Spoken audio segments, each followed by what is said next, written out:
Hello students, how are you. तो आज हम पहुंच गए हैं लेक्चर नंबर 6 में। इससे पहले हम लेक्चर नंबर 5 में हमने जो टॉपिक स्टार्ट किया था वो टॉपिक था hybridisation in molecules having bond pair as well as lone pair.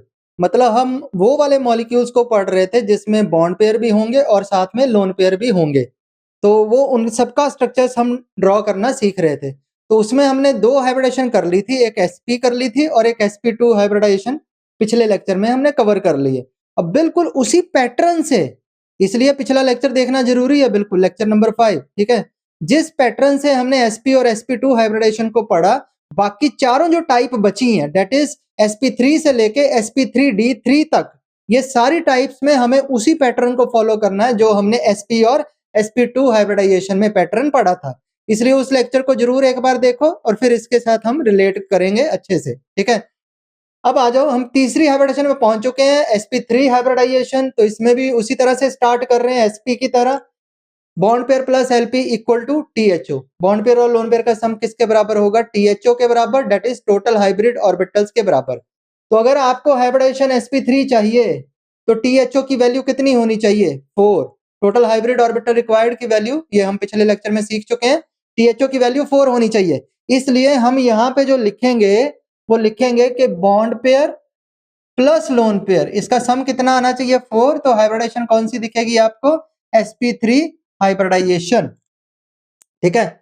तो बीपी प्लस एलपी का सम 4 आएगा तो sp3 हाइब्रिडाइजेशन होगी। तो हो जाओ शुरू लेफ्ट साइड वाले कॉम्बिनेशन बनाने। कौन कौन से कॉम्बिनेशन से THO की वैल्यू 4 आएगी, ठीक है। तो पहला कॉम्बिनेशन हमेशा वो बनाना होता है जिसमें लोन पेयर की वैल्यू कितनी हो? 0, ताकि जो पहला स्ट्रक्चर बने वो पेरेंट स्ट्रक्चर बने। पहला पेरेंट बनेगा तो बाकी सारे जो बनेंगे वो ड्राइव्ड, ठीक है। और ड्राइव्ड स्ट्रक्चर आपको आसानी से रिलेट कर पाओगे सारे पेरेंट स्ट्रक्चर से, ठीक है। तो पहला स्ट्रक्चर जिसमें लोन पेयर 0 हो, इधर तो 4 ही रखोगे, तो इसमें कितना ऐड करेंगे 0 में? ठीक है, 4 ही ऐड करोगे। तो पहला कॉम्बिनेशन 4 + 0 = 4 होगा, तो हाइब्रिडाइजेशन होगी sp3 हाइब्रिडाइजेशन। अब बस क्या करते जाओ, ये नंबर कम करते जाओ, ये नंबर बढ़ाते जाओ। कॉम्बिनेशन तो अपने आप ही दिमाग में आ जाएंगे। ये नंबर कम करते जाओ और ये नंबर बढ़ाते जाओ, ठीक है। तो पहला कॉम्बिनेशन क्या हो गया? 3 + 1। दूसरा कॉम्बिनेशन 3 + 1 = 4। पहला 4 + 0, दूसरा 3 + 1। अगला क्या होगा फिर? 2 + 2 = 4। लास्ट क्या होगा? 1 + 3 = 4, ठीक है। चलो अब आ जाओ लेफ्ट हैंड साइड। इस इक्वालिटी की लेफ्ट हैंड साइड जो टर्म है वो आपको क्या बताती है? Number of valence electron of central atom. तो ये कोई ऐसा सेंट्रल एटम है जिसने 4 बॉन्ड बना रखे हैं, 4 बॉन्ड में सेंट्रल एटम के 4 वैलेंस इलेक्ट्रॉन यूज होते हैं। इसका मतलब इसके पास सिर्फ 4 ही वैलेंस इलेक्ट्रॉन है। क्यों? क्योंकि इसके पास लोन पेयर है ही नहीं है। इसका मतलब ये 4 वैलेंस इलेक्ट्रॉन वाला कोई सेंट्रल एटम ढूंढोगे तो कैसे ढूंढोगे? ये किस ग्रुप का मेंबर है पीरियोडिक टेबल में? 14 ग्रुप, क्योंकि 14 ग्रुप पी ब्लॉक। और क्या ट्रिक है इसके लिए? 14 ग्रुप का दूसरा डिजिट, ठीक है, 14 का दूसरा डिजिट 4। इसका मतलब 4 वैलेंस इलेक्ट्रॉन वाली फैमिली 14 ग्रुप, ठीक है। तो इसका मतलब ये कार्बन फैमिली है। अगर ये कार्बन फैमिली है, अब सेंट्रल एटम ढूंढ लिया, कार्बन फैमिली का कोई भी सेंट्रल एटम ले लो, तो सराउंडिंग में क्या लगाना है? सिंपल, हाइड्रोजन और हेलोजन। कितने लगाने हैं? जितना ये नंबर होगा बॉन्ड पेयर का। इसका मतलब आप क्या करोगे? 4 हाइड्रोजन लगा लो या 4 हेलोजन लगा लो। एग्जांपल्स तो अपने आप ही बन गई। CH4, CF4, CCl4, CBr4, CI4, कोई मर्जी एग्जांपल लिखते जाओ। अब कार्बन की जगह इसके ग्रुप का, इसका जो ग्रुप में लार्जर साइज मेंबर है, बड़ा मेंबर है, ठीक है, कार्बन के बाद जो नीचे आता है वो सिलिकॉन है। तो सिलिकॉन का भी एग्जांपल बना लो। SiH4, SiF4, SiCl4, SiBr4, SiI4। इन जितने भी मॉलिक्यूल दिख रहे हैं सब में सेम हाइब्रिडाइजेशन है, सेम हाइब्रिडाइजेशन, और सभी में सेम स्ट्रक्चर है। सभी में सेम स्ट्रक्चर क्यों है? क्योंकि सभी में कॉम्बिनेशन सेम है, 4 + 0, ठीक है। इसका मतलब किसी एक का स्ट्रक्चर एक्सप्लेन कर दो, जो एक स्ट्रक्चर, एक मॉलिक्यूल का स्ट्रक्चर होगा वही बाकी बचे हुए मॉलिक्यूल का स्ट्रक्चर होगा। तो मैं इसमें से सिंपलेस्ट एग्जांपल लेता हूं, CH4। जो इसका स्ट्रक्चर होगा बाकी मॉलिक्यूल का स्ट्रक्चर भी वही होगा। तो अब आप इसमें देख सकते हो CH4 स्ट्रक्चर कैसे बनाएंगे। CH4 की हाइब्रिडेशन क्या है? sp3। तो sp3 में कौन सा स्ट्रक्चर होता है? पेरेंट। पेरेंट ही बनेगा क्योंकि लोन पेयर इसमें लिया ही नहीं है, अकेले बॉन्ड पेयर है। तो sp3 हाइब्रिडाइजेशन का पेरेंट स्ट्रक्चर होता है टेट्राहेड्रल। तो इसका मतलब CH4 का स्ट्रक्चर क्या बनेगा? Tetrahedral structure. जिसमें आपने 4 बॉन्ड ऐसे बनाए थे, ये लो 4 बॉन्ड हमने ऐसे बना दिए। ये टेट्राहेड्रल स्ट्रक्चर है। अगर आप इसका शेप देखना चाहते हो तो इसको डॉटेड लाइन लगा दो। हम ग्रीन कलर से इसको डॉटेड लाइन लगा देते हैं ऐसे। जब आप इसको डॉटेड लगाओगे तो ये टेट्राहेड्रल दिखना शुरू हो जाएगा। इस शेप का नाम था टेट्राहेड्रल। मैं TD लिख रहा हूं, आप पूरा फुल फॉर्म लिख लेना, ठीक है। बहुत बार कर लिया। अब इसमें जितने भी ये एंगल हैं सारे एंगल आपको उसमें बताए थे जब हमने बेसिक पढ़े थे, इसका टाइप्स ऑफ हाइब्रिडेशन पढ़ा था। ये बॉन्ड एंगल कितने का 109.5 डिग्री, जिसको आपने और क्या लिखा था 109 डिग्री 28 मिनट। मैं एक पोजीशन चुन लेता हूं, नीचे वाले जो स्ट्रक्चर्स आप बनाओगे उसमें भी हम यही पोजीशन रखेंगे, ठीक है। तो अब देखो दूसरी टाइप, ये पहला पेरेंट स्ट्रक्चर बन गया 4+0 में टेट्राहेड्रल, ठीक है। फुल नाम लिख लेना इसका। तो अब दूसरी चीज आ जाओ, पूरा नाम लिख ही देता हूं क्योंकि अब हमें इसे बार बार यूज करना पड़ेगा नाम को, तो इसलिए पूरा नाम लिख देता हूं एक बार, टेट्राहेड्रल। ये आ गया आपका TD। दूसरा आ जाओ 3+1 कॉम्बिनेशन। कैसे डिसाइड करोगे? जो तरीका सिखाया पिछले लेक्चर में भी और इसमें भी अभी बताया, 3 बॉन्ड में 3 वैलेंस इलेक्ट्रॉन। अब एक लोन पेयर आ गया तो एक लोन पेयर में 2 इलेक्ट्रॉन, 3 और 2 5 वैलेंस इलेक्ट्रॉन, 5 वैलेंस इलेक्ट्रॉन वाली family 15 group, P block 15 group, 15 का दूसरा डिजिट 5। इस वजह से 15th ग्रुप में सभी के पास 5 वैलेंस इलेक्ट्रॉन। तो 5 वैलेंस इलेक्ट्रॉन मतलब 15 ग्रुप का पहला मेंबर ले लो। तो 15 ग्रुप में पहला मेंबर कौन है? नाइट्रोजन है, तो नाइट्रोजन से ही शुरू कर लो, ठीक है। नाइट्रोजन लेना है, सराउंडिंग एटम में क्या लगाना है, ठीक है, हाइड्रोजन या हेलोजन, ना हाइड्रोजन या हेलोजन। कितने लगाने हैं? 3, ठीक है, क्योंकि 3 बॉन्ड पेयर तो 3 ही लगाने हैं। तो एग्जांपल तो बन गई। एग्जांपल क्या बन गई? NH3, NF3, NCl3, NBr3, NBr3, Ni3। कोई मर्जी एग्जांपल बनाते रहो, ठीक है। आप अपने आप एग्जाम्पल चुन सकते हो, अपने आप बना सकते हो, अगर बेसिक चीज आपकी बिल्कुल क्लियर है। बेसिक क्लियर होना बहुत जरूरी है किसी भी चीज के लिए।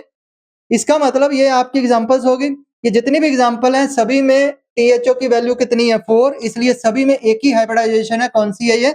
sp3 hybridisation. जितने भी मॉलिक्यूल दिख रहे हैं ये इस लाइन में। अब बनाना है इसका स्ट्रक्चर, ठीक है। हम इसका एग्जाम्पल लेते हैं अमोनिया का। स्ट्रक्चर कैसे ड्रॉ करें, ठीक है। हमें सबसे पहले क्या ढूंढना होता है, जो भी मॉलिक्यूल है उसमें हाइब्रिडेशन कौन सी है। हमें पता लगा इसमें हाइब्रिडेशन क्या है, sp3।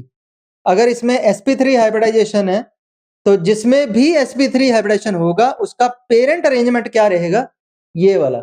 इसलिए पहला स्ट्रक्चर मैंने वो बना के दिखाया जो पेरेंट स्ट्रक्चर होता है। बाकी सारे स्ट्रक्चर इसी से आपने डेवलप कर देने हैं, ठीक है। तो अमोनिया का पेरेंट स्ट्रक्चर sp3 की वजह से टेट्राहेड्रल, तो इसका मतलब पेरेंट अरेंजमेंट, स्ट्रक्चर नाम नहीं बोलेंगे, नाम बदल जाएगा क्योंकि इसमें लोन पेयर भी आएगा। लेकिन हाँ, अरेंजमेंट हमने अपने ट्रिक बनाने के लिए ये वर्ड यूज कर दिया, पेरेंट अरेंजमेंट। इसका पेरेंट अरेंजमेंट तैयार करना होता है। तो पहले नाइट्रोजन लिखा अमोनिया में, NH3 में, अमोनिया में नाइट्रोजन लिखा। यहाँ पे जब आपने यहाँ पे नाइट्रोजन लिखा उसके बाद ऐसा सेम अरेंजमेंट यहाँ पे ड्रॉ कर दो, ठीक है। ये लो सेम अरेंजमेंट हमने तैयार कर लिया। ये बन गया आपका अमोनिया के अराउंड पेरेंट अरेंजमेंट टेट्राहेड्रल। अब देखो लगाने के लिए क्या क्या है, 3 तो हाइड्रोजन है, कहीं भी लगा दो। टेट्राहेड्रल में सारे बॉन्ड एंगल सेम होते हैं 109.5 डिग्री के, ठीक है। तो इसका मतलब ये हुआ कि यहाँ पे हमने 3 क्या कर दिए, हाइड्रोजन लगा दिए। पर अमोनिया में एक लोन पेयर भी तो आएगा, कॉम्बिनेशन तो देखना ही देखना है। 3 बॉन्ड पेयर और एक लोन पेयर, तो एक लोन पेयर भी है, तो लोन पेयर मैं ऊपर लगा देता हूँ ताकि आपको देखने में थोड़ी आसानी हो। ये लो, ये शेप बन गई। अब ये शेप तो बन गई, पेरेंट अरेंजमेंट टेट्राहेड्रल था, वहां से हमने स्ट्रक्चर डेवलप करना शुरू किया। लेकिन इस स्ट्रक्चर का नाम टेट्राहेड्रल नहीं रख सकते क्योंकि एक पोजीशन के ऊपर लोन पेयर आ गया। और जब लोन पेयर आ जाए तो उसका नाम कैसे रखा जाता है ये मैंने बहुत अच्छे से बताया था। आपको क्या फील करना है कि आपको लोन पेयर ब्लाइंडनेस हो गई है, आपको लोन पेयर दिख ही नहीं रहा है। अगर लोन पेयर दिखे ना तो बाकी नीचे वाली शेप देखो, ये वाली कैसी दिख रही है, ये शेप तंबू जैसी नहीं दिख रही। तो अगर जो भी तंबू जैसी चीज होती है, ठीक है, उसको क्या बोलते हैं, पिरामिडल। तो इस स्ट्रक्चर का नाम होगा पिरामिडल, कई बार ट्राइगोनल पिरामिडल भी लिख देते हैं, ठीक है। तो जर्नली जो हम वर्ड यूज करते हैं वो मैं लिख रहा हूं यहाँ पे, ठीक है। इसके नीचे लिखना चाहते तो नीचे लिख लो। इस शेप का नाम है पिरामिडल, ठीक है। तो अब जरा आ जाओ ये बॉन्ड एंगल, हम पोजीशन वही पकड़ते हैं, ये वाली सेम, ये पोजीशन रख लेते हैं। ये बॉन्ड एंगल कितना है, सोचने की बात है। अरेंजमेंट तो sp3 है, और अगर अरेंजमेंट टेट्राहेड्रल है, sp3 हाइब्रिडेशन है, अरेंजमेंट टेट्राहेड्रल है, तो अगर पेरेंट अरेंजमेंट टेट्राहेड्रल तो एंगल 109 का ही होना चाहिए। और प्रॉब्लम ये यहाँ पे लोन पेयर आ गया तो बस एपर थ्योरी लगेगी। शेपर थ्योरी क्या कहती है, इधर से ये लोन पेयर इस बॉन्ड को रिपेल करेगा, इस बॉन्ड को भी रिपेल करेगा, इधर से इस बॉन्ड को भी रिपेल करेगा। कहने का मतलब ये लोन पेयर तीनों बॉन्ड पेयर को ऐसे, ये है 3H वाले बॉन्ड, एक हाइड्रोजन एक हाइड्रोजन एक हाइड्रोजन, यहाँ नाइट्रोजन, ये ऐसे रिपेल करेगा, तीनों बॉन्ड एंगल पास आ जाएंगे। इसका मतलब ये एंगल 109 से कम हो जाएगा। ठीक है, ये शेपर थ्योरी की वजह से जो लोन पेयर बॉन्ड पे रिपल्शन लगेगी, लोन पेयर बॉन्ड पे रिपल्शन, उसकी वजह से तीनों बॉन्ड एंगल कम हो जाएंगे 109 से, और ये एंगल आपका कितना आता है, ठीक है, 107 डिग्री, 107 डिग्री। ठीक है, शेप का नाम क्या हो गया, पिरामिडल। अब हम अगले कॉम्बिनेशन की तरफ बढ़ते हैं। ये कॉम्बिनेशन है 2+2, जैसे हमने पहले किया बिल्कुल उसी तरीके से ही हमने फॉलो करना है सारी चीजों को। तो इस कॉम्बिनेशन से आपको क्या पता लग रहा है सेंट्रल एटम के बारे में, इसमें आपको ये पता लग रहा है कि ये ऐसा कोई सेंट्रल एटम है जिसने 2 बॉन्ड बना रखे हैं और 2 लोन पेयर है इसके पास। तो 2 बॉन्ड में 2 वैलेंस इलेक्ट्रॉन और 2 लोन पेयर में 4 वैलेंस इलेक्ट्रॉन, 2 और 4 6 वैलेंस इलेक्ट्रॉन। मतलब ये लेफ्ट हैंड साइड देखने से पता लगता है कॉम्बिनेशन की कि ये ऐसा सेंट्रल एटम है जिसके पास 6 वैलेंस इलेक्ट्रॉन है। तो 6 वैलेंस इलेक्ट्रॉन वाली फैमिली, ग्रुप 16, 16 का दूसरा डिजिट 6, इसलिए 6 वैलेंस इलेक्ट्रॉन, जो हमने ट्रिक फॉलो की थी पहले। तो इसका मतलब ये 16 ग्रुप का कोई मेंबर ले सकते हो, और 16th ग्रुप का पहला मेंबर कौन है, वो मेंबर है आपका ऑक्सीजन। तो हम ऑक्सीजन से शुरू करते हैं एग्जाम्पल को, बाकी आप ग्रुप के जो नीचे कोई भी मेंबर है, ऑक्सीजन, सल्फर, सेलेनियम, टेलुरियम, कोई भी एग्जाम्पल अपने आप बना सकते हो। मैं पहला मेंबर लेके एग्जाम्पल बना रहा हूँ, आप बाकी मेंबर्स को भी ले सकते हैं उसमें। ठीक है, तो अब सेंट्रल एटम ऑक्सीजन ले लिया, और सेंट्रल एटम अगर ऑक्सीजन है तो सराउंडिंग में क्या लगाना है, सराउंडिंग में फिर वही लगाना है। ठीक है, क्या लगाना है, हाइड्रोजन या हेलोजन। ठीक है, और हाइड्रोजन या हेलोजन लगाने कितने हैं, जितना ये बॉन्ड पेयर का नंबर है, इसका मतलब कितने हाइड्रोजन या हेलोजन लगा दोगे, 2। मतलब ये बन गया आपका OH2, मतलब H2O। तो हम एग्जांपल ले रहे हैं H2O। अब ऑक्सीजन के साथ हेलोजन लगा लो, 2 लगाने हैं, OF2 OCl2 ऐसे करके, OF2 OCl2 OBr2 और OI2, कोई मर्जी एग्जांपल बनाते रहो। ये जितनी भी एग्जांपल लिख रहे हैं सभी में यही कॉम्बिनेशन है, सभी के लिए THO4 है, और अगर सबके लिए THO4 है तो सब में हाइब्रिडाइजेशन भी क्या है, सेम। तो जितने भी मॉलिक्यूल दिख रहे हैं सभी में सेम हाइब्रिडाइजेशन है, दैट इज sp3 हाइब्रिडाइजेशन। ठीक है, तो इसका मतलब ये हुआ जब सब में हाइब्रिडाइजेशन सेम है तो सबका स्ट्रक्चर भी सेम होगा। क्यों सेम होगा, क्योंकि सभी में कॉम्बिनेशन सेम है 2+2। ठीक है, तो चलो इसका मतलब कि सबका स्ट्रक्चर सेम बनने वाला है, तो हम किसी एक मॉलिक्यूल को एक्सप्लेन कर देंगे। जो एक मॉलिक्यूल के लिए एक्सप्लेनेशन होगा बाकी मॉलिक्यूल्स के लिए भी वही एक्सप्लेनेशन होगा। तो हम यहाँ चुनते हैं वाटर, H2O, इसका स्ट्रक्चर हम ड्रॉ करेंगे। ठीक है, तो हमने अभी ये पढ़ा कि वाटर में कौन सी हाइब्रिडाइजेशन है, sp3। ठीक है, तो हम शुरू देखो कैसे करना है, शुरू करने का तरीका वही है जैसे पहले हम सीख रहे हैं। सबसे पहले सेंट्रल एटम लिख लो, तो मैंने इसका सेंट्रल एटम लिख लिया ऑक्सीजन। उसके बाद इसके अराउंड इसका पेरेंट अरेंजमेंट तैयार करो, सेंट्रल एटम के अराउंड। तो पेरेंट अरेंजमेंट कहां से पता लगता है, उसके लिए आपको देखनी पड़ती है हाइब्रिडाइजेशन। तो इसमें हाइब्रिडाइजेशन कौन सी है, sp3। तो अगर इसमें sp3 हाइब्रिडाइजेशन है तो sp3 हाइब्रिडाइजेशन का पेरेंट अरेंजमेंट एक ही रहेगा, वो कौन सा है, टेट्राहेड्रल। तो इसका मतलब ऑक्सीजन के अराउंड पहले पेरेंट अरेंजमेंट तैयार करना है जो टेट्राहेड्रल दिखना चाहिए आपको। ठीक है, तो ये पेरेंट अरेंजमेंट तैयार कर लिया, बाद में सोचना है कि लगाना क्या है, पहले अरेंजमेंट तैयार करो, बाद में सोचो कि क्या लगाना है। ठीक है, और स्ट्रक्चर का नाम बाद में लिखा जाएगा, टेट्राहेड्रल अब नाम नहीं होगा इसका स्ट्रक्चर का। क्यों नहीं होगा, क्योंकि इसमें लोन पेयर भी आएंगे 2। ठीक है, इसलिए हमने वाटर का पहले sp3 हाइब्रिडाइजेशन देखा, और हाइब्रिडाइजेशन से हमें पता लगा कि इसका पेरेंट अरेंजमेंट टेट्राहेड्रल है, तो हमने टेट्राहेड्रल अरेंजमेंट तैयार कर लिया। अब देखो लगाने के लिए क्या क्या है वाटर में, 2 हाइड्रोजन, तो 2 हाइड्रोजन मैंने यहाँ लगा दिए, और साथ में क्या है वाटर में, ये कॉम्बिनेशन है ना, तो इसमें 2 लोन पेयर भी हैं यहाँ पे, तो 2 लोन पेयर आपको यहाँ लगाने हैं। ठीक है, तो मैं यहाँ क्या कर देता हूँ, ये यहाँ पे 2 लोन पेयर यहाँ पे लगा देता हूँ, एक लोन पेयर यहाँ लगा दिया और एक लोन पेयर आपने यहाँ पे लगा दिया। तो ये वाटर का स्ट्रक्चर बन गया। अब इस स्ट्रक्चर का नाम कैसे लिखना है, तो आपको पहली चीज बताइए, जब स्ट्रक्चर का नाम लिखना हो तो आपने ऐसे फील करना है जैसे आपको लोन पेयर ब्लाइंडनेस हो गई है, आपको लोन पेयर दिख ही नहीं रहे हैं। तो लोन पेयर नहीं दिख रहे, इसका मतलब ये शेप कैसी दिख रही है आपको, ये शेप अगर इसको भी देखो तो ये भी तो वी शेप ही है। इसका मतलब ये शेप फिर वही आ गई। इसका नाम हम लिखेंगे, 3 नाम लिखे थे, पहला नाम है इसका वी शेप, दूसरा नाम है इसका बेंट, और तीसरा नाम है इसका एंगुलर। तो 3 नाम हो गए इसके, वी शेप, बेंट या फिर एंगुलर। अब आ गई बात इसके बॉन्ड एंगल की, ये HOH वाला जो बॉन्ड एंगल है। अब बेसिकली सोचना हो तो ये स्ट्रक्चर हमने कहां से ड्राइव किया, यहां से ड्राइव किया है। पेरेंट स्ट्रक्चर इसका ये था, यहां से ये ड्राइव किया है। मैं यही पोजीशन वाला एंगल कंपेयर कर रहा हूं इसमें, ठीक है। तो अब ये सोचने वाली बात, अगर ये पेरेंट स्ट्रक्चर टेट्राहेड्रल था अरेंजमेंट इसका, तो ये एंगल 109 का होना चाहिए। पर इसमें और इसमें ये फर्क है कि यहाँ दो लोन पेयर भी हैं। तो ये दो लोन पेयर क्या करते हैं, ठीक है, ये इसको बेंड करता है, ये इसको बेंड करता है, ऐसे मान लो, बाद में तो 3D में दिखाऊंगा। ये दोनों बॉन्ड पेयर आपके जो है ऐसे पास आ जाते हैं, तो ये बॉन्ड एंगल 109 से कम हो जाता है, इस एंगल से कम हो जाएगा। अब सोचने वाली बात ये है कि ये एंगल 109 से कम होगा, पर क्या ये 107 से ज्यादा होगा या 107 से भी कम होगा? तो सिंपल सी बात है, वहां एक लोन पेयर रिपेल कर रहा था दोनों तरफ से, यहाँ दो दो लोन पेयर रिपेल कर रहे हैं, तो ये बॉन्ड एंगल इससे भी कम हो जाएगा। ये एंगल कितना, 104.5 डिग्री। ये बॉन्ड एंगल होगा इसका 104.5 डिग्री, ठीक है। तो ये हो गया आपका स्ट्रक्चर वाटर का।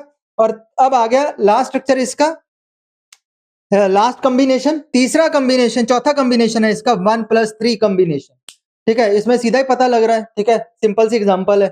पहले तो ये चीज सोचो, इसमें बॉन्ड पेयर कितने हैं, वन, एक है, एक बॉन्ड पेयर है, तो शेप क्या होगी, लीनियर ही होगी, सोचने वाली बात ही नहीं है कोई दूसरी, ठीक है।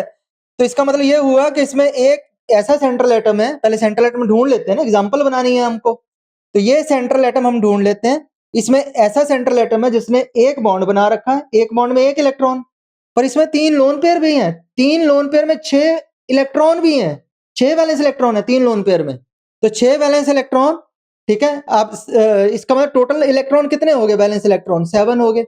एक बॉन्ड में एक इलेक्ट्रॉन, 3 लोन पेयर में 6, एक और 6, 7 वैलेंस इलेक्ट्रॉन इसमें आ गए।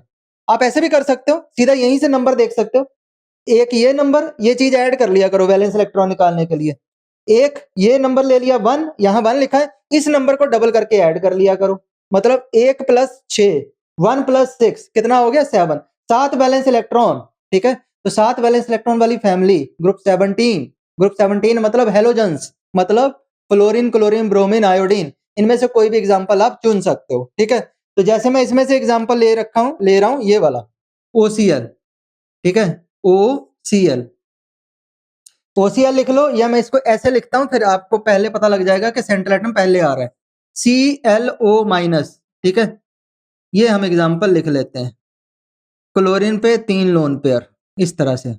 अब इसमें देखो ध्यान से, एक्चुअल में ये जो आपका मॉलिक्यूल है ये यहां से लिया गया है, HClO से, हाइपोक्लोरस एसिड से। H+ निकाल दो तो क्या बचेगा, ये अगर H+ निकाल दें तो इसमें बचेगा ClO-, तो इसका सेंट्रल एटम क्लोरीन है, ठीक है। तो इसका मतलब HClO का H+ निकाल दो, ClO- बनेगा, ठीक है। अब इसमें आप देखो क्लोरीन के अराउंड क्या दिख रहा है, 1 2 3 लोन पेयर है और एक बॉन्ड पेयर है, तो इसका मतलब ये आपका 1+3 वाला कॉम्बिनेशन बन गया। और ये शेप क्या है, एक ही तो बॉन्ड है, तो एक बॉन्ड वाली शेप का नाम क्या होगा, लीनियर ही होगा, तो ये शेप आपकी बन गई लीनियर। तो इसका मतलब 1+3 कॉम्बिनेशन में आपकी शेप बन जाएगी लीनियर। तो आपको कॉम्बिनेशन याद रखने होंगे, 4+0 में क्या बनता है, टेट्राहेड्रल, 3+1 में क्या बनता है, पिरामिडल। ऐसे सीधा सीधा कॉम्बिनेशन से स्ट्रक्चर याद रखने हैं, ताकि कोई भी मॉलिक्यूल आ जाए पेपर में, आप कॉम्बिनेशन देखो और सीधा आंसर लिख दो, ठीक है। 2+2 से क्या बनता है, ये वाला V शेप, और 1+3 में क्या बनता है, लीनियर। तो अब आपका काम है इसको लिखने का, मैं यहाँ डिफरेंस क्रिएट कर देता हूँ, ये लो, ये वाटर का था उधर आएगा, और ये इसका था, इसको ऐसे, ये लो। तो ये लिखने वाला काम कर लो, सारा लिख लो, ठीक है, स्क्रीनशॉट ले लो, और उसके बाद हम अगला पार्ट शुरू करते हैं, sp3d हाइब्रिडाइजेशन।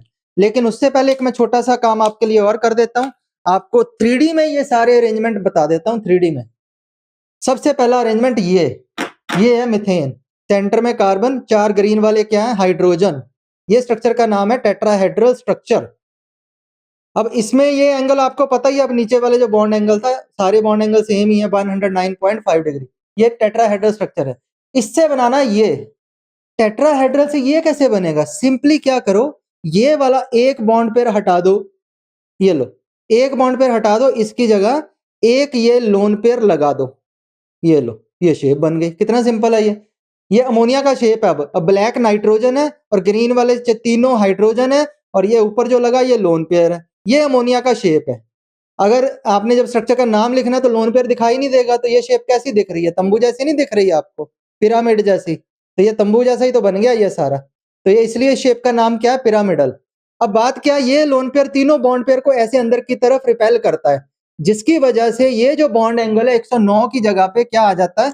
107 डिग्री। ऐसे कम हो जाता है, पास आ जाते हैं ये bond pair. Lone pair repel करता है और तीनों बॉन्ड पेयर को एक साथ रिपेल करता है। ठीक है, ये पिरामिडल हो गया। देख लो अच्छे से शेप, सारी तरफ से देख लो, ताकि आपको समझ आए कि ये शेप 3D में कैसा होता है। 3D में समझेंगे तब हर एक चीज की फीलिंग आएगी, और तब हम सारे जेई वाले या नीट वाला कोई भी क्वेश्चन आसानी से कर पाएंगे। अब आ जाओ इससे बनाना ये, अब तो आप समझ ही गए। इसी स्ट्रक्चर से ये बन जाएगा, इससे ये बन जाएगा। कैसे? एक बॉन्ड पेयर और हटा दो, तो एक बॉन्ड पेयर और हटा दिया, उसकी जगह एक लोन पेयर और लगा दिया, ये बन गया वाटर का स्ट्रक्चर। सारी तरफ से देख लो, ब्लैक ऑक्सीजन, ग्रीन वाले 2 हाइड्रोजन और ये 2 लोन पेयर। तो जब आपने स्ट्रक्चर का नाम लिखना है तो लोन पेयर दिखेंगे नहीं, तो ये क्या दिख रहा है आपको? वी तो दिख रहा है, तो ये है वी शेप स्ट्रक्चर। ठीक है, तो ये है वाटर का स्ट्रक्चर। सारी तरफ से देख लो ऐसे, ये वाला स्ट्रक्चर।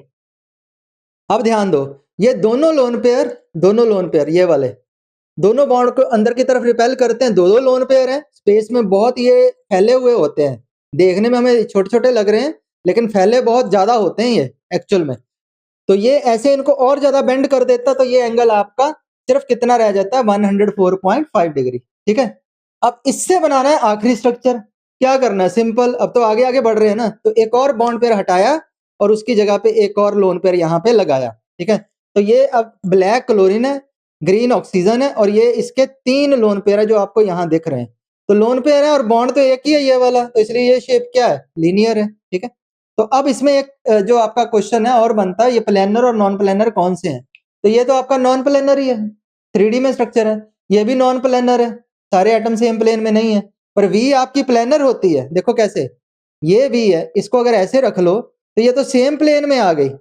1 2 3, वी हमेशा प्लेनर होती है, ये प्लेनर स्ट्रक्चर है। लीनियर तो प्लेनर ही होता है। ठीक है, तो ये हो गई हमारी sp3d हाइब्रिडाइजेशन सारी।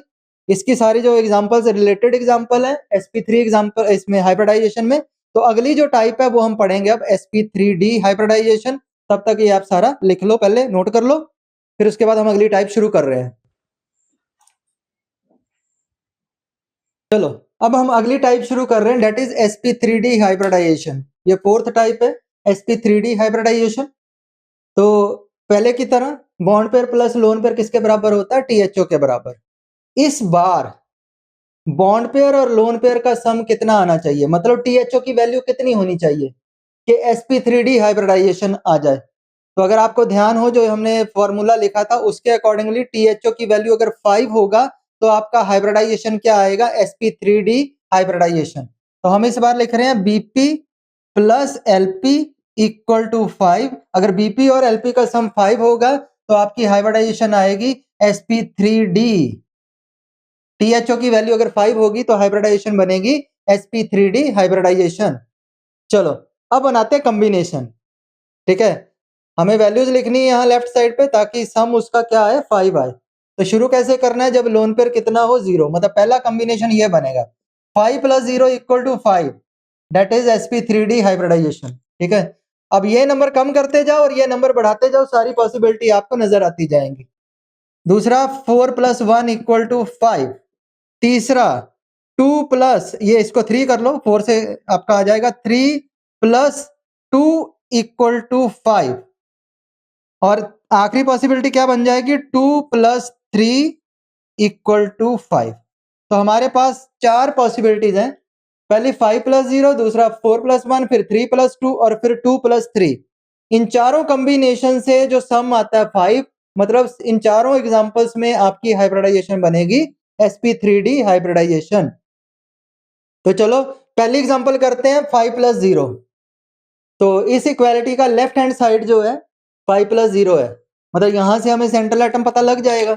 तो ये कोई ऐसा सेंट्रल एटम है जिसने 5 बॉन्ड बना रखे हैं। तो 5 बॉन्ड में सेंट्रल एटम के कितने वैलेंस इलेक्ट्रॉन यूज होते हैं? 5 ही यूज होते हैं। तो इसका मतलब 5 वैलेंस इलेक्ट्रॉन है। लोन पेयर तो कोई है नहीं है, तो सिर्फ 5 ही वैलेंस इलेक्ट्रॉन है। तो 5 वैलेंस इलेक्ट्रॉन वाली फैमिली। ठीक है, 15th ग्रुप, दूसरा डिजिट 15th का 5 वैलेंस इलेक्ट्रॉन वाली फैमिली 15 ग्रुप। और उसका अगर पहला मेंबर लेते हैं 15 ग्रुप का, पहले पूरी फैमिली आपको पता होनी चाहिए वैसे, 15 ग्रुप कौन सा होता है? Nitrogen, phosphorus, arsenic, antimony, bismuth. तो नाइट्रोजन पहला मेंबर है, तो नाइट्रोजन ले सकते हैं या नहीं ले सकते पहला मेंबर इसमें, ठीक है। अब ध्यान दो, मैं पहला मेंबर ही लेके ले रहे हैं ना पहले एग्जांपल। यहां बॉन्ड बनाने कितने हैं? 5। तो यहां बॉन्ड बनाने हैं 5, तो सेंट्रल एटम ऐसा होना चाहिए जो 5 बॉन्ड बना भी सके, ठीक है। क्या नाइट्रोजन 5 बॉन्ड बनाता है? तो नहीं बनाता। सेकंड पीरियड का अगर कोई भी मेंबर होगा तो 4 बॉन्ड से ज्यादा नहीं बना पाएगा, ठीक है। तो नाइट्रोजन जो है वो 4 बॉन्ड से ज्यादा नहीं बना पाएगा, वो भी चौथा क्या बनाता है? कोऑर्डिनेट ही बनाता है, ठीक है। तो इसका मतलब नाइट्रोजन तो नहीं हो सकता। फिर नाइट्रोजन का बड़ा भाई उसी के ग्रुप में नीचे आ जाओ, दैट इज फास्फोरस। तो फास्फोरस ले सकते हैं, ठीक है। इसका मतलब अब फास्फोरस के साथ क्या जोड़ना है आपको? हाइड्रोजन या हेलोजन, ठीक है। लेकिन जब सराउंडिंग एटम का नंबर जनरली 4 से ज्यादा हो तो फिर हाइड्रोजन को हम सराउंडिंग एटम में नहीं काउंट करेंगे, तो हम लेंगे उसकी जगह पे हेलोजन को लेंगे, ठीक है। तो इसमें जो हेलोजन का नंबर है 5 ही रखना है। देखो यहाँ 5 बॉन्ड पेयर है, तो इसका मतलब हेलोजन लगाने कितने? 5 ही लगाने हैं। तो एग्जांपल क्या बन गई? सेंट्रल एटम फास्फोरस, फ्लोरीन ले लो हेलोजन में, PF5 बन गया। अगर हेलोजन में क्लोरीन लेते हो तो क्या बन जाएगा? PCl5। अगर ब्रोमीन लेते हो तो क्या लेते हो? PbR5। तो ये कोई भी एग्जांपल जो आप लिख रहे हो, कोई भी एग्जांपल जो लिख रहे हो, तो उन सभी में सेम हाइब्रिडाइजेशन है, sp3d। सेम हाइब्रिडाइजेशन है, सेम कॉम्बिनेशन है, इसलिए सबका जो स्ट्रक्चर बनेगा वो सेम बनेगा। इसलिए इन सभी में से किसी एक को एक्सप्लेन कर देंगे, जो एक का एक्सप्लेनेशन होगा बाकियों का एक्सप्लेनेशन सेम रहेगा। तो हम पहली एग्जांपल पकड़ लेते हैं, ये वाली PF5। तो इसका स्ट्रक्चर ड्रॉ कर लेते हैं। इसका स्ट्रक्चर हमने अच्छे से कर भी रखा है पिछले लेक्चर में, ठीक है। तो हमें पता है इसका स्ट्रक्चर बनाना। अब तो सबसे पहले क्या ढूंढना है? कौन सी हाइब्रिडाइजेशन है? sp3d। और ये इसमें लोन पेयर 0 है तो पेरेंट स्ट्रक्चर ही बनेगा। तो sp3d हाइब्रिडाइजेशन में स्ट्रक्चर क्या बनता है? Trigonal bipyramidal. जिसमें आपने क्या पढ़ा था? 3 बॉन्ड कहाँ होते हैं? बोर्ड के प्लेन में, ऐसे। या इसको मैं फिर दोबारा उसी तरह से बना देता हूं जैसे आपने पहले सीखा था, उस तरह से हम बना देते हैं। मतलब इसमें बनाने का क्या तरीका बताया था कि आप पहले ट्रायंगल बना लिया करो, ऐसे ट्रायंगल जैसा बना लिया करो, फिर आसान हो जाता है। ट्रायंगल के सेंटर में रखो फास्फोरस और 3 फ्लोरीन जोड़ दो कॉर्नर पे। ट्रायंगल के हर एक कॉर्नर पे एक एक फ्लोरीन लगा दो। ये लो, ये तीनों जो फ्लोरीन है इनको नाम दिया था हमने इक्वेटोरियल, ठीक है। और ये इतना स्ट्रक्चर बोर्ड के प्लेन में था, और बाकी 2 फ्लोरीन कहाँ थे? एक आउटसाइड प्लेन और एक फ्लोरीन इनसाइड प्लेन। उन दोनों को हमने क्या नाम दिया था? एक्सियल। एक्सियल वालों को मैं ब्लू कलर से दिखा देता हूं यहाँ पे। ये लो, ये दोनों एक्सियल फ्लोरीन है। ये जो दोनों फ्लोरीन है ये दोनों कौन से हैं? Axial fluorine. इस स्ट्रक्चर का नाम हमने जो लिखा था पहले, वो नाम लिखा था हमने trigonal bipyramidal. Trigonal bipyramidal, trigonal bipyramidal, या दूसरा ना इसको शॉर्टर टर्म में हमने कैसे लिखा था? TBP, ठीक है। ट्राइगोनल बाइपिरामिडल, या फिर दूसरा नाम क्या लिखा था? TBP। अब इसमें जो है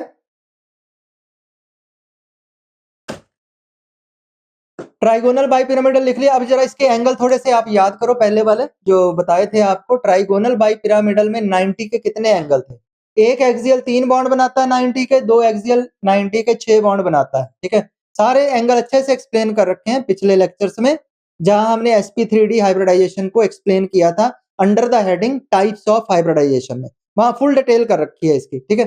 तो अभी फिलहाल ये दिमाग में रखना है, तो टोटल 6 एंगल है 90 के, ठीक है। तो उसके बाद आ जाओ दूसरा कॉम्बिनेशन। दूसरा कॉम्बिनेशन कौन सा? 4+1। तो इसमें लेफ्ट हैंड साइड जो है क्या बता देगी आपको? सेंट्रल एटम का। सेंट्रल एटम, ये कौन सा सेंट्रल एटम है? बड़ी आसानी से बता सकते हो। ऐसा सेंट्रल एटम जिसने 4 बॉन्ड बना रखे हैं, 4 बॉन्ड में 4 वैलेंस इलेक्ट्रॉन, और एक इसमें लोन पेयर है।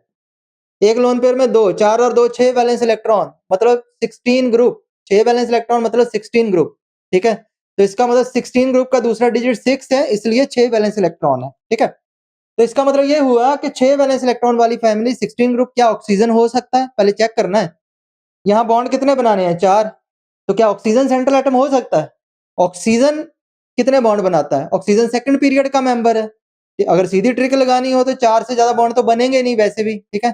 पर ऑक्सीजन के केस में जो आपका वो नॉर्मल कंडीशन में 2 बॉन्ड बनाता है, और अगर तीसरा बॉन्ड अगर वो बनाएगा भी तो वो कौन सा बनाएगा? कोऑर्डिनेट, क्योंकि उसका ऑक्टेट ही पूरा हो जाता है, तो उससे ज्यादा बॉन्ड बन ही नहीं सकते। तो 3 से ज्यादा तो पॉसिबल है ही नहीं है ऑक्सीजन में। तो इसका मतलब 4 बॉन्ड ऑक्सीजन नहीं बना पाएगा। ऑक्सीजन नहीं बनाएगा तो इसी के ग्रुप का आपको अगला मेंबर लेना होगा, डेट इज सल्फर या सेलेनियम। ऐसा कोई एग्जांपल आप ले सकते हो। तो मैं सल्फर लेके बता रहा हूँ, सल्फर। अब इसके साथ हेलोजन जोड़ दो, कोई भी जोड़ दो, ठीक है। जैसे मान लो मैं फ्लोरीन जोड़ देता हूँ, SF4। अब मान लो सल्फर की जगह आप इसके ग्रुप का कोई दूसरा सेंट्रल एटम लेना चाहते हो, सेलेनियम, तो वो भी ले सकते हो, तो उसका एग्जांपल बना लो चाहे, SeF4। तो ये जो एग्जांपल्स हम लिखते जा रहे हैं, बनाते जा रहे हैं, तो इसमें सेम हाइब्रिडाइजेशन आएगा और सेम ही स्ट्रक्चर आएगा, क्योंकि इनमें कॉम्बिनेशन आपका सेम है। सेम कॉम्बिनेशन वालों का स्ट्रक्चर क्या होता है? सेम होता है। तो मैं इसमें एक्सप्लेन करने के लिए, स्ट्रक्चर बनाने के लिए एग्जांपल ले रहा हूं SF4 का। तो SF4 का स्ट्रक्चर अब ड्रॉ करना है, तो कैसे पता लगेगा SF4 का स्ट्रक्चर कौन सा है? ठीक है, तो एक ही तरीका है। इसकी हाइब्रिडाइजेशन कौन सी है? sp3d। sp3d है तो सबसे पहला काम क्या करना होता है? पेरेंट अरेंजमेंट बनाना होता है। तो sp3d में पेरेंट अरेंजमेंट क्या होता है? ये जो पहली स्ट्रक्चर हम बना रहे हैं, जीरो लोन पेयर वाली, वो पेरेंट अरेंजमेंट ही तो है। इसका मतलब ये हुआ कि सबसे पहले आप लिखो सल्फर, ऐसे इसके अराउंड आप क्या करो? पेरेंट अरेंजमेंट बना लो। पेरेंट अरेंजमेंट मतलब 3 bond equatorial plane, same plane में। मैं ऐसे बना देता हूं। आप ट्रायंगल बनाना चाहो तो बना सकते हो, लेकिन अब ट्रायंगल बनाने की जरूरत नहीं पड़ेगी। ऊपर से देखो, ये मैंने 3 ये वाली पोजीशन बनाई है, इक्विटोरियल वाली। 3 पोजीशन का नाम इक्विटोरियल पोजीशन, लिखना चाहो तो लिख सकते हो।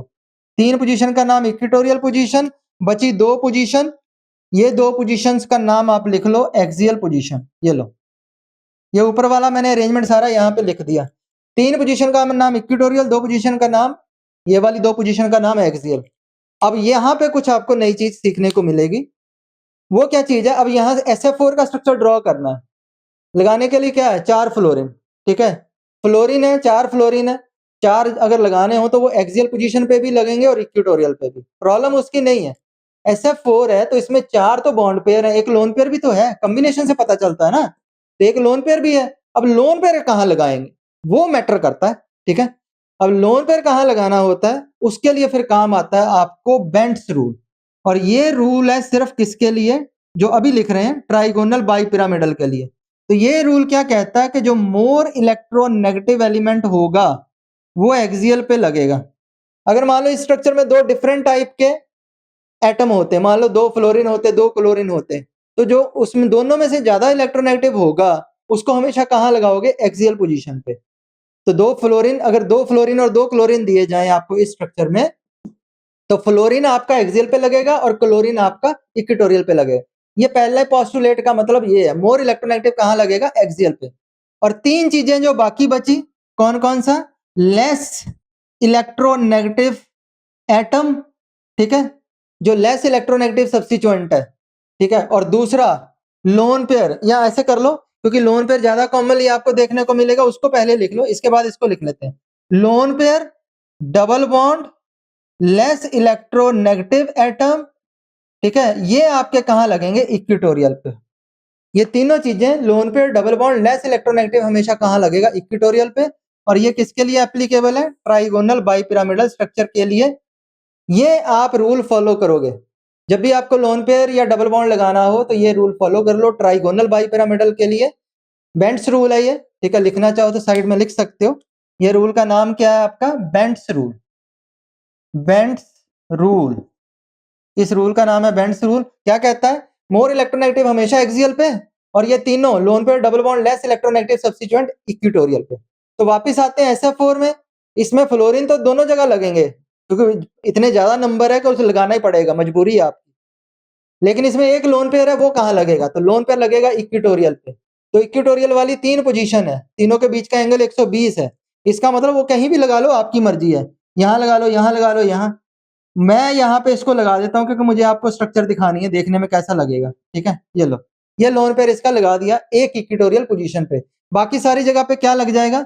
दोनों इक्विटोरियल पे भी फ्लोरीन आ जाएगा और ये दोनों एक्सियल पे भी क्या आ जाएगा? फ्लोरीन आ जाएगा, ठीक है। अब इस शेप का नाम क्या है? तो क्या बोला था शेप का नाम लिखते वक्त? लोन, आपको लोन पेयर मानना कि लोन पेयर ब्लाइंडनेस होगी तो जो बाकी स्ट्रक्चर बना उसको देख के बताना होता है। अगर इसको मैं थोड़ा ऐसे घुमा दूं थोड़ा सा इस तरफ, तो ये स्ट्रक्चर देखने में आपको ऐसा लगेगा कुछ, जैसे मान लो ये वाला। तो ये शेप कैसी बन गई? तो ये तो ऐसा बन गया, देखो जरा, जैसे ये स्टैंड है और ये आपका ऐसे झूला बन गया जिसको आप सीसॉ कहते हो, ठीक है। ये आपका क्या बन गया? सीसॉ बन गया। इधर आप बैठ जाओ, इधर आपका दोस्त बैठ जाए, तो ये आपका झूला बन गया जिसको हम कौन सी ज्योमेट्री बोलते हैं? सीसॉ ज्योमेट्री, ठीक है। तो ये सीसॉ ज्योमेट्री है, इस शेप का नाम क्या होता है? सीसॉ ज्योमेट्री, सीसॉ ज्योमेट्री या सीसॉ शेप बोल सकते हो। तो इसकी शेप आएगी सीसॉ शेप। अब दूसरी चीज बात है इसमें, ठीक है, ये सारा हमने डिस्कस कर लिया। सीसॉ जो शेप है, इस शेप का नाम सीसॉ ज्योमेट्री या सीसॉ शेप बोल सकते हो। ऊपर 90 के कितने एंगल थे? 6 इस स्ट्रक्चर में। तो लेकिन इससे जब ये बनाया तो इसमें इस फ्लोरिंग को हटा के मान लो हमने यहाँ एक लोन पेयर लगा दिया इक्वेटोरियल वाले को, तो एक लोन पेयर लगाने से अब कितने 90 के बचे? देखने में लगता है कि हम एक बॉन्ड इसको हटा रहे हैं, अगर वहां 6 थे तो एक बॉन्ड हटा दोगे तो बाकी 4 बच जाएंगे, पर नहीं, यहाँ पे एक भी बॉन्ड एंगल 90 का नहीं होगा। No bond angle equal to 90, ये मेन चीज है इसकी, हाईली इंपॉर्टेंट है ये structure. No bond angle equal to 90 degree. क्यों नहीं है? देखो सिंपल सी बात है, ये दो बॉन्ड है इक्वेटोरियल वाले, अगर इसको आप ध्यान से देखो, ये एक्सियल वाले दो बॉन्ड है, तो लोन पेयर सबसे पहले तो इन्हीं दो को रिपेल करेगा, तो ये तो ऐसे हो जाएगा। अगर यही बेंड कर गया तो ना तो 90 का बचेगा ना 180 का। इसका मतलब ये हुआ कि ये जो सीसॉ है एक्चुअल में ये ऐसा होता है देखने में, एक्चुअल में ये सही तरह से बनाना हो तो ये झूला भी टूटा फूटा है, इसलिए इस पे ध्यान से बैठना है, समझे बात को, ठीक है, कि ये झूला भी बेंट है, ऐसे तो बेंट सीसॉ है ये, तो इसका मतलब 90 का तो एंगल बचेगा ही नहीं इसमें। अगर यही दो बॉन्ड ही बेंड कर दोगे जिन्होंने 90 बनाना था तो 90 का बचेगा ही नहीं, इसलिए no bond angle equal to 90 degree. अब आ जाओ इसमें अगला पार्ट, जो अगला एग्जाम्पल, अगला कॉम्बिनेशन, ये हमारा हो गया बेंट सीसॉ। तीसरा कॉम्बिनेशन 3+2 अरेंजमेंट। तो इसमें सीधा है, ये कोई ऐसा सेंट्रल एटम है जिसने 3 बॉन्ड पेयर बना रखे हैं, 3 बॉन्ड में 3 वैलेंस इलेक्ट्रॉन, 2 लोन पेयर हैं, 2 लोन पेयर में 4 वैलेंस इलेक्ट्रॉन, 3 और 4 7 वैलेंस इलेक्ट्रॉन, मतलब 17 ग्रुप। तो 17 ग्रुप मतलब हेलोजेंस, हेलोजेंस मतलब फ्लोरीन क्लोरीन ब्रोमीन आयोडीन, ठीक है। अब इसमें क्या फ्लोरीन ले सकते हैं? बॉन्ड कितने बनाने हैं आपको? 3, तो फ्लोरीन तो एक ही बॉन्ड बनाता है, तो वो तो ले ही नहीं सकते, तो उसके ग्रुप के नीचे वाला कोई भी मेंबर ले लो, तो इसका मतलब सेंट्रल एटम आपका हेलोजन हो गया। तो सराउंडिंग एटम में क्या लगाना है? वो भी हेलोजन ही लगाना है, तो इसका मतलब ये बन जाएगा इंटर हेलोजन कंपाउंड। सेंट्रल भी हेलोजन, सराउंडिंग भी हेलोजन, बस ध्यान ये रखो सेंट्रल एटम बड़ा होना चाहिए और सराउंडिंग एटम छोटा होना चाहिए। एग्जाम्पल कोई मर्जी बना लो, जैसे मान लो मैं एग्जाम्पल बना रहा हूं ये वाली ClF3 BrF3, ये हाईली इंपॉर्टेंट स्ट्रक्चर है किसी भी पेपर के लिए, बहुत कॉमनली पेपर में पूछे जाते हैं, इसलिए इनको बहुत ध्यान से करना है। इसके सामने कर देता हूं थोड़ा, इक्वल टू, ये लो, ये तीसरा कॉम्बिनेशन हम पढ़ रहे हैं। तो अब आओ जरा, ClF3 BrF3 IF3, तीनों में सेम हाइब्रिडाइजेशन, सेम कॉम्बिनेशन, इसलिए तीनों का स्ट्रक्चर सेम। और भी एग्जांपल बना सकते हो, ICl3 IBr3 BrCl3, बस ये ध्यान रखो हेलोजन को हेलोजन से जोड़ना, हेलोजन सेंट्रल, हेलोजन सराउंडिंग, पर सेंट्रल एटम बड़ा होना चाहिए, ठीक है। तो हम एग्जांपल इसमें से कोई पकड़ लेते हैं, जैसे मान लो हम ClF3 का एग्जांपल कर लेते हैं, जो इसका स्ट्रक्चर होगा बाकी दोनों का भी सेम होगा। तो मैं ClF3 ले रहा हूं, तो हमें कैसे शुरू करते हैं हमेशा स्ट्रक्चर को, ये आपको दिमाग में रखना है थोड़ा सा। तो स्ट्रक्चर करने का तरीका ClF3 का, सबसे पहला काम, इसमें देखो हाइब्रिडाइजेशन कौन सी है, इसमें हाइब्रिडाइजेशन है sp3d। sp3d है तो सबसे पहला काम इसके अराउंड पेरेंट अरेंजमेंट। तो sp3d का पेरेंट अरेंजमेंट क्या होता है? एक ही होता है, ट्राइगोनल बाइपिरामिडल, जिसमें आप क्या बनाते हो? 3 इक्वेटोरियल पोजीशन बनाते हो, तीनों को मैं E लिख देता हूं, और 2 पोजीशन का नाम आप क्या बनाते हो? एक्सियल।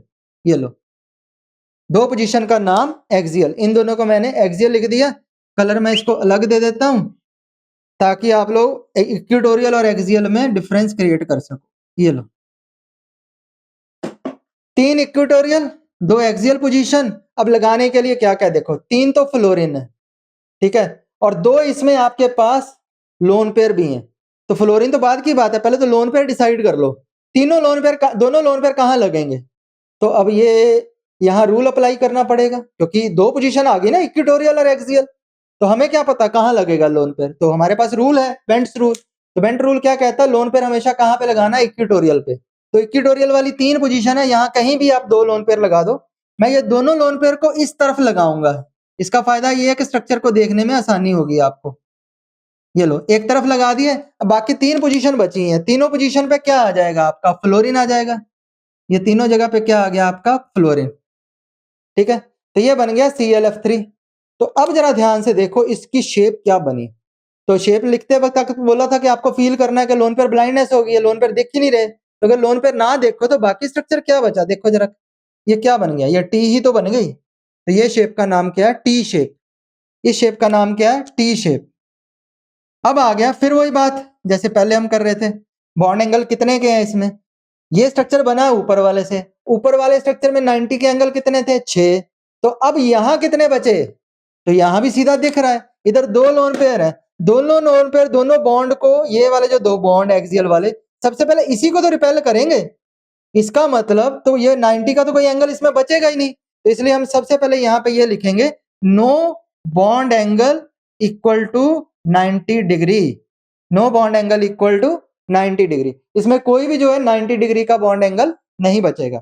तो इसका मतलब ये हुआ, इसकी शेप एक्चुअल में ये टी शेप है, वो तो हमने लिख दिया, लेकिन ये जो टी है एक्चुअल में ऐसे नहीं है, ये टी भी ऐसे है, बेंट, ऐसे बेंट टी शेप है ये। तो इसलिए ये बेंट टी शेप भी बोल देते हैं, टी शेप भी बोल देते हैं।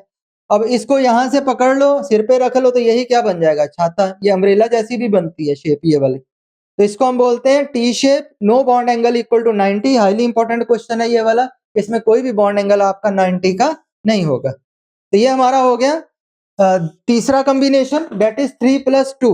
अब हम अगले कॉम्बिनेशन की तरफ बढ़ेंगे और ये कॉम्बिनेशन है आपका 2+3। 2+3 इक्वल टू 5। अब चौथा कॉम्बिनेशन आपका, चौथा कॉम्बिनेशन है ये 2+3 डेट इज 5। तो इस कॉम्बिनेशन में सबसे पहला काम आपका क्या है? सेंट्रल एटम ढूंढना। तो सेंट्रल एटम क्या कह रहा है? 2 बॉन्ड में 2 इलेक्ट्रॉन, लेकिन 3 लोन पेयर में 6 इलेक्ट्रॉन। तो पहले भी बोला था कैसे ऐड कर सकते हो, इस नंबर को तो ऐसे ही रहने दो, पहले नंबर को, दूसरे नंबर को डबल करके पहले नंबर में ऐड कर दो, वैलेंस इलेक्ट्रॉन निकल आएंगे। तो 3 का डबल 6, 6 + 2 8 वैलेंस इलेक्ट्रॉन। तो ये तो 8 वैलेंस इलेक्ट्रॉन आ गए। तो ये किस ग्रुप का मेंबर हो सकता है? अगर 8 वैलेंस इलेक्ट्रॉन है तो ग्रुप 18 बनेगा, पी ब्लॉक का 18 ग्रुप, मतलब दूसरा डिजिट 8, मतलब 8 वैलेंस इलेक्ट्रॉन। तो ये ग्रुप 18 है आपका। तो इसमें आप कोई नोबल गैस ले सकते हो, helium, neon, krypton, xenon, radon. तो हमने खुद एग्जांपल चुननी है, इसलिए ये ध्यान रखना है कि जनरली हम ग्रुप के जो बड़े मेंबर हैं, क्योंकि उसी को सेंट्रल एटम बनाना है और उनकी आयनाइजेशन एनर्जी रिलेटिवली थोड़ी कम भी होती है, इसलिए हम उनमें से चुनेंगे। लास्ट वाले 2 मेंबर लेके हम उसके एग्जांपल तैयार कर लेंगे खुद, एक क्रिप्टन या जिनॉन। और इन क्रिप्टन या जिनॉन लेके उसके एग्जांपल जो नेचुरली जोड़ना किसके साथ है? अब नोबल गैसेज आसानी से कंपाउंड तो बनाते नहीं है, तो किसी इलेक्ट्रोनेगेटिव एलिमेंट के साथ ही कंपाउंड बनाएंगे।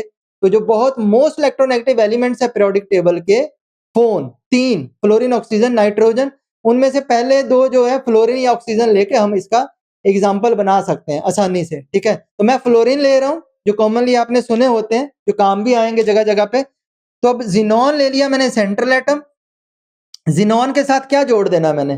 फ्लोरीन। लेकिन कितने जोड़ने हैं? 2, क्योंकि बॉन्ड पेयर कितने हैं? 2। तो ये कंपाउंड बन गया XeF2, या फिर इसी का बड़ा भाई क्रिप्टन, जिनॉन, छोटा भाई मतलब KrF2। ये एग्जांपल आप ले लोगे। इन दोनों में सेम हाइब्रिडाइजेशन है, सेम कॉम्बिनेशन है, इसलिए दोनों में स्ट्रक्चर भी जो बनेगा वो क्या बनेगा? सेम बनेगा। तो हम क्या करते हैं, मैं XeF2 ले लेते हैं, इसका स्ट्रक्चर हम प्लॉट कर देते हैं। अब इसका स्ट्रक्चर ड्रॉ करना है, तो कैसे ड्रॉ करें? इसको मैं थोड़ा सा इधर कर देता हूं ताकि आपको देखने में आसानी हो। इस स्ट्रक्चर को थोड़ा सा हम इधर लिख लेते हैं।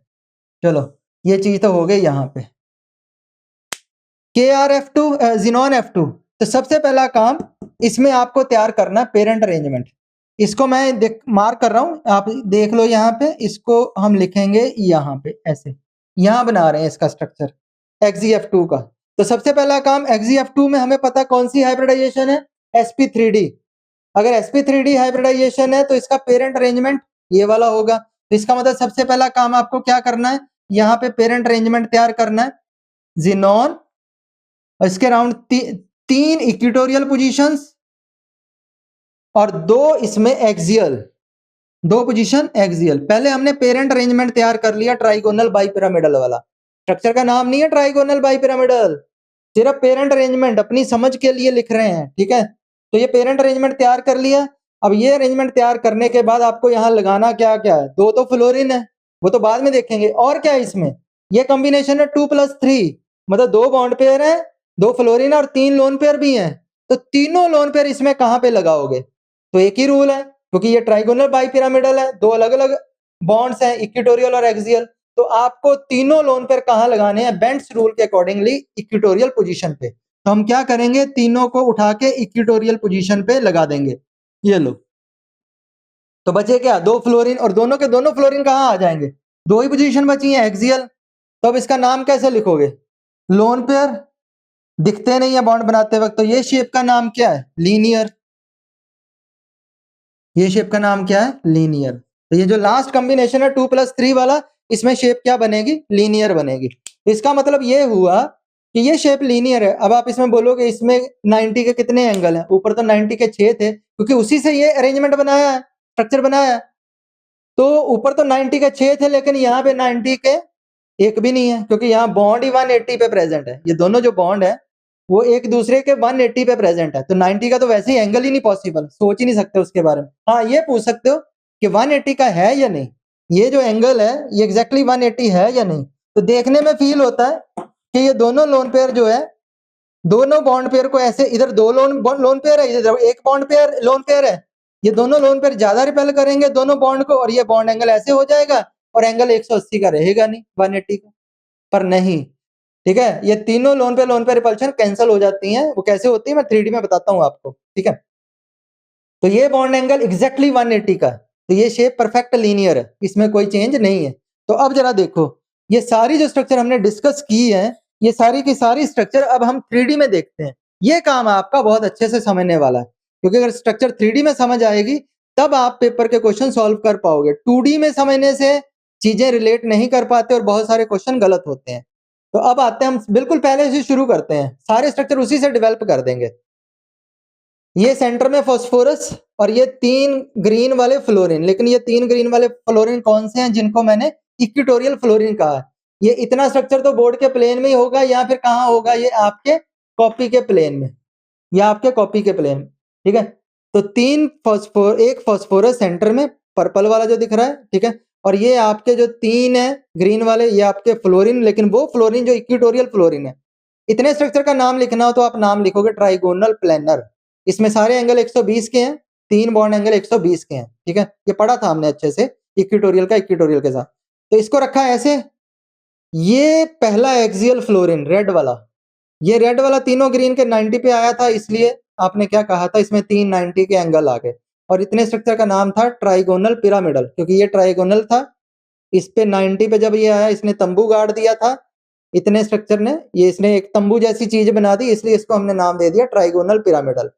एक और फ्लोरीन एक्सियल रेड वाला, ये नीचे से आया था, तो ये ग्रीन रेड वाला भी तीनों ग्रीन के 90 पे आ गया, तीनों ग्रीन के 90 पे। तो 3 90 के इसने जोड़ दिए, टोटल 90 के 6 एंगल हो गए।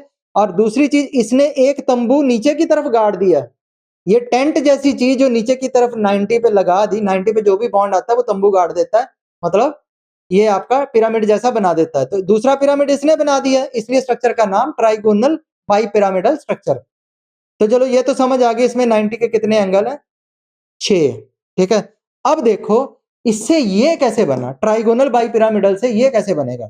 सिंपल, हमने एक इक्वेटोरियल वाला फ्लोरीन हटाया, एक लोन पेयर लगाया, इसमें एक ग्रीन वाला लोन पेयर हटाया और एक यहाँ पे लोन पेयर लगाया, तो ये आपका स्ट्रक्चर बन गया SF4 का। सेंटर में पर्पल जो है वो आपका क्या है, सल्फर। ग्रीन वाले 2 इक्वेटोरियल फ्लोरीन, रेड वाले 2 एक्सियल फ्लोरीन, और ये आपका लोन पेयर। तो इस शेप को आप ऐसे देखते हो सामने से, देखो आप सारी तरफ से अच्छी तरह से स्ट्रक्चर को देख लो, तो ये स्ट्रक्चर अब ऐसे दिखेगा, ठीक है। जैसे ये झूला होता है, इधर आप बैठ जाओ, इधर आपका दोस्त बैठ जाए और झूलते रहो, ठीक है। तो शेप का नाम क्या है ये, ठीक है, सी सॉ ज्योमेट्री।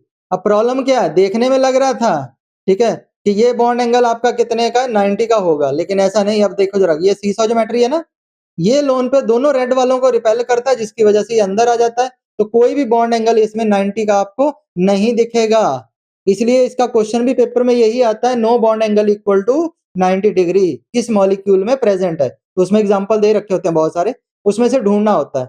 तो सीसॉ ज्योमेट्री हो गया। अब इससे बनाना ये कैसे बना? तो सिंपल, एक और बॉन्ड पेयर हटाया और एक और इक्वेटोरियल वाला फ्लोरीन हटाया, एक को लोन पेयर और लगाया, सिंपली पहले की तरह एक और ग्रीन वाला फ्लोरीन हटाया और इसकी जगह पे एक और लोन पेयर आपने लगाया। तो ये बन गया आपका स्ट्रक्चर ClF3 का। सेंटर में पर्पल क्लोरीन है और ये ग्रीन वाला इक्वेटोरियल फ्लोरीन है, रेड वाला एक्सियल फ्लोरीन है और ये दो आपके लोन पेयर। इसको सारी तरफ से देख लो, अच्छी तरह से दिमाग में बैठा लो। ऐसे रखा मैंने इसको। अब वापिस स्ट्रक्चर हो गया। सेंटर में आपका सल्फर, ये इक्वेटोरियल फ्लोरीन ग्रीन वाला और रेड वाला सल्फर नहीं क्लोरीन, क्योंकि हमने सेंट्रल एटम क्लोरीन लिया ना इसमें। सेंटर में क्लोरीन पर्पल वाला और ग्रीन वाला आपका ये आ गया आपका इक्वेटोरियल फ्लोरीन और ये आपका एक्सियल वाला फ्लोरीन और ये आपका दो लोन पेयर। तो अब देखो ये स्ट्रक्चर कैसा दिख रहा है। इसको अगर ऐसे रखो, लोन पेयर तो दिखेंगे नहीं, तो ये तो क्या दिख रहा है? टी तो दिख रहा है। पर प्रॉब्लम ये है, ये जो दोनों लोन पेयर हैं, सारी तरफ से देख लो, ठीक है, ये दोनों लोन पेयर दोनों रेड वालों को रिपेल करते हैं, जिससे ये दोनों एंगल और ज्यादा पास आ जाते हैं। तो 90 का तो एंगल बचेगा ही नहीं, ना 180 का बचेगा। इसका मतलब ये no bond angle equal to 90 degree bent T shape आएगा, ये बेंट टी शेप या टी शेप बोल सकते हैं, ठीक है। ये स्ट्रक्चर, इससे बनाना फाइनल स्ट्रक्चर XeF2 का। तो क्या करना है, एक जो आखिरी बचा खुचा बेचारा ये आखिरी फ्लोरीन है, इसको भी तोड़ डालते हैं। ये लो तोड़ दिया और इसकी जगह पे हमने क्या लगा देना, जिस जहां से आपने फ्लोरीन को तोड़ा है वहां पे आप लगा दोगे लोन पेयर। ये लो, अब जहां से मैंने फ्लोरीन तोड़ा था वहां पे मैंने लगा दिया ये लोन पेयर। अब इसको देखो जरा ध्यान से।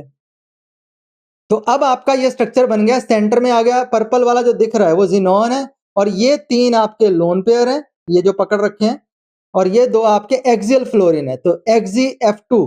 अब देखो ये तीनों लोन पेयर अगर आप ध्यान से देखो ये सेम प्लेन में तो आ रहे हैं, ऐसे रखूं तो इस प्लेन में आ रहे हैं, और ये तीनों अगर सेम प्लेन में आ रहे हैं तो इनकी बीच की जो रिपल्शन है वो पूरी तरह एक दूसरे को कैंसल आउट कर देती हैं। अगर सारे लोन पेयर सेम प्लेन में आ जाएं और उनके बीच का एंगल सेम दिखे आपको, तो रिपल्शन तो खत्म ही हो जाएगी। तो जैसे तीन लोन पेयर हैं, तीनों लोन पेयर सेम प्लेन में है और इनके बीच का एंगल 120 डिग्री है, तो तीनों लोन पेयर की रिपल्शन तो खत्म ही हो गई। तो इन दोनों बॉन्ड्स को कोई फर्क पड़ेगा? नहीं पड़ेगा भाई, कोई फर्क नहीं पड़ेगा। इसका मतलब ये बॉन्ड एंगल आपका, ठीक है, एग्जैक्टली कितना होगा? 180 का। और ये स्ट्रक्चर आपका क्या होगा? Linear structure. ये स्ट्रक्चर आपका क्या होगा? Linear structure. तो ये हमारी sp3d हाइब्रिडाइजेशन की सारी एग्जांपल पूरी हो गई हैं। तो अगले लेक्चर में हम करेंगे दो एग्जांपल जो लास्ट बची हैं, दो टाइप्स जो बची हैं उसकी सारी एग्जांपल्स। वो दो टाइप कौन सी हैं? sp3d2 और sp3d3 हाइब्रिडाइजेशन। तो वो दोनों टाइप की जितनी भी बॉन्ड पेयर और लोन पेयर वाली एग्जांपल्स हैं वो सारी उसमें डिस्कस करेंगे। तो इसको अच्छे से पढ़ लेना आपने पहले, ताकि अगले वाले और भी आसानी से आपको समझ आए। तो अभी हमारा ये काम खत्म हुआ, तो अगले लेक्चर में मिलेंगे sp3d2 और sp3d3 हाइब्रिडाइजेशन के साथ। तब तक बाय एंड थैंक यू।